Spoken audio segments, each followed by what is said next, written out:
In the early 1990s, Fresno, California, was a growing city with a mix of suburban sprawl and rural charm. Tucked away in the northwest corner was the Fig Garden neighborhood, known for its large, old homes and streets lined with ancient trees. But amid its picturesque surroundings, Fig Garden harbored a dark secret, one that would haunt the community for years to come.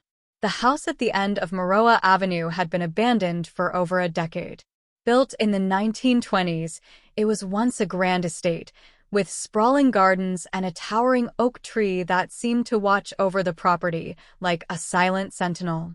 But by the 90s, the house had fallen into disrepair.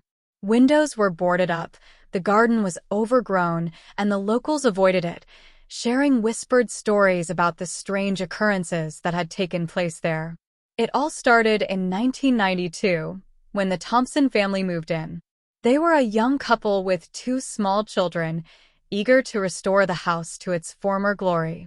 The first few months were uneventful, though the family often felt as if they were being watched.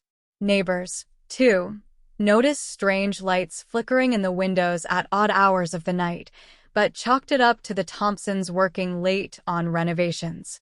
Then, one night in the dead of winter, Mrs. Thompson awoke to the sound of soft crying. It was faint, almost like a whisper, but it was enough to pull her out of bed. She checked on her children, who were sound asleep, then moved through the darkened halls, following the sound to its source. The crying led her to the basement, a place she rarely visited because of its cold, damp air and the unsettling feeling she got every time she stepped inside. As she descended the creaky wooden stairs, the crying grew louder. She could now hear it more clearly, a woman's voice, weeping with a sadness so profound it sent chills down her spine. Mrs. Thompson fumbled for the light switch, but when she flipped it on, the room remained pitch black. Panic began to set in, and she turned to leave, but something in the darkness brushed past her, sending her heart racing. She bolted up the stairs, slamming the door behind her, but the crying persisted, echoing through the house until the first light of dawn. The next morning, Mr. Thompson dismissed his wife's experience as a vivid dream, but the children had their own stories.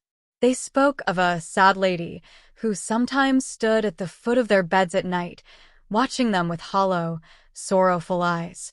The couple was unnerved, but they tried to push the thoughts away, attributing them to the stress of the move and the house's eerie atmosphere. Things only got worse. Objects moved on their own, cold spots appeared in random places, and the crying, always the crying, became a nightly occurrence. Desperate for answers, the Thompsons reached out to the previous owners, an elderly couple who had lived in the house during the 1970s. They were reluctant to speak, but eventually the truth came out. In the late 1930s, the house had been home to a family much like the Thompsons. The father, a successful businessman, was often away, leaving his wife alone with their three children.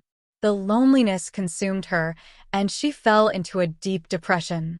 One cold winter night, unable to bear the isolation any longer, she drowned herself in the bathtub, her anguished cries echoing through the house.